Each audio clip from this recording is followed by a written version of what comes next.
Hola, es Fernanda. Today I want to talk about language because I've come to the realization that, I guess unknowingly, how much we're affected by language and how you can start to be aware or conscious of how you speak to yourself when you're doing new things. Or just in general, but I think that especially when you're trying to do something new, it makes sense for you to be more scared when you have preconceived judgments in your head. And the thing is that a lot of the time they're not even your voice. That's the realization. That it's not even you talking. It's learned thoughts, learned judgments, learned fears that you grew up around.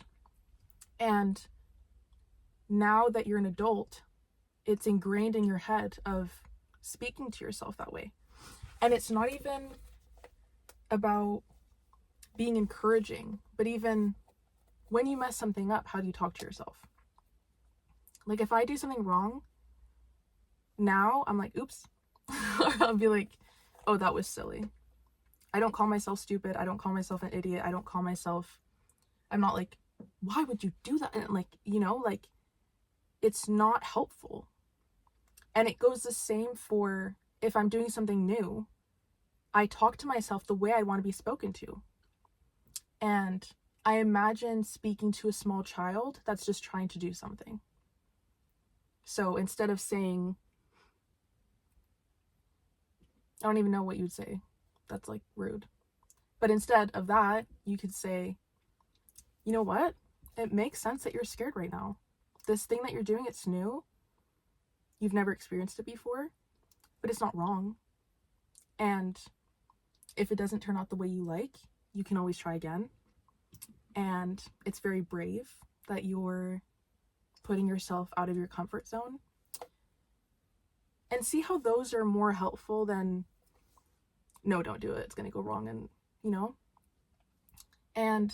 and it goes the same, as I said, if you mess up something, you didn't know better.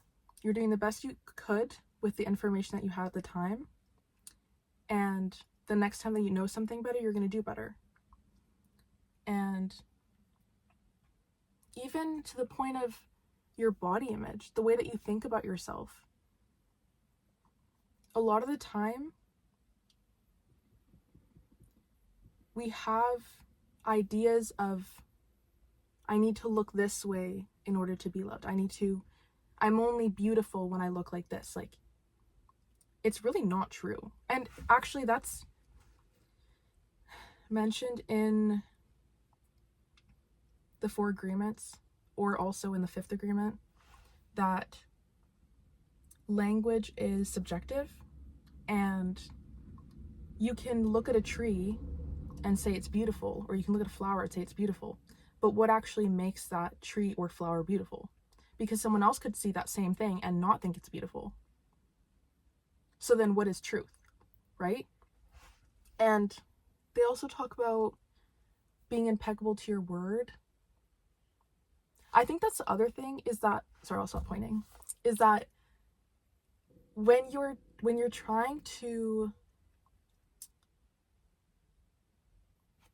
speaking, a lot of the time we're on autopilot and we just say what's on our mind. We don't really think about, is this helpful? Is it necessary? What am I actually bringing to the table by speaking this?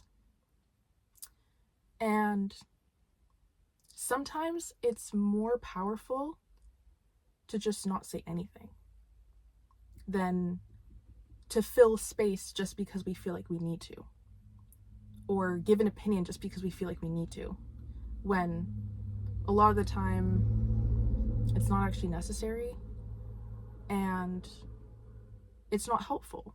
Another thing is that people are always projecting how they feel about themselves. So I think that it's worth it to become aware of that. And also, part of becoming aware of your language is to take the time and write out insecurities that you have, common thoughts, like thought loops that you have around fears, around how you feel about yourself, how you think about your body, how you think about what you're able to accomplish. And I made a video about self-concept, and this kind of ties into that. But especially when it comes to empowering yourself, I think that there's a huge shift that happens if you can become aware of what your insecurities are. And because then no matter what other people say to you, no matter how they react to things, you won't be as affected because you'll know that's not one of my insecurities. So that means they're projecting theirs. And not to judge them, but to maybe hold more compassion for yourself and for them. And know that, one, you're learning to be different, so go easy on yourself. Two, they don't know any better if that's how if they're like in this unconscious loop of thinking that way. And three, it's not your responsibility to change that. You can think and believe what you want, and they can think and believe what they want. And unless they're being rude to you, then, speak up, say something. But if they're just projecting their own feelings, you don't have to take that on. And the thing that I was speaking about, becoming aware of your insecurities and stuff, and I know I mentioned this at the beginning, but I think one really helpful reminder when you're trying to unlearn unhelpful language is that it's not your voice. You could have picked it up while you were growing up to try to protect you, but it's not your voice to keep. And if it's not helping you now, you don't actually need to keep it. And becoming aware of what you think are your insecurities or what you want to heal, then in turn makes it easier to catch those thoughts and change them. Change how you react in that situation. And it takes work and it takes awareness to know this thought is not helpful. I don't actually want to believe it, and I don't need to.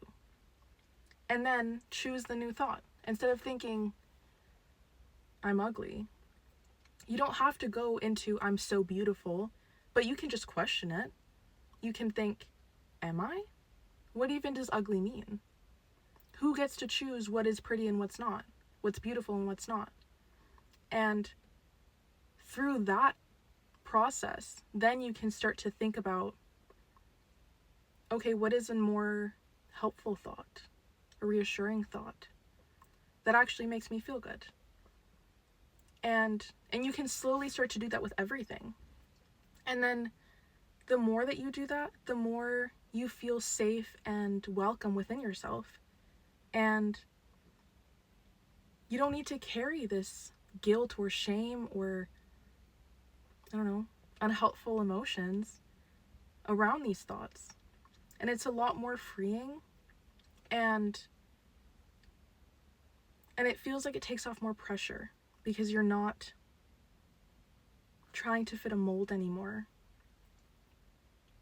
And also just reminding yourself it's not you, it's not your voice, helps you to separate from them and just choose differently.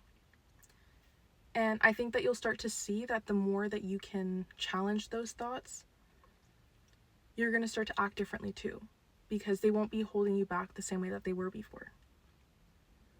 So, if anything resonated, I'd love to hear your perspective. I'm sending you lots of love, and I'll see you in the next video.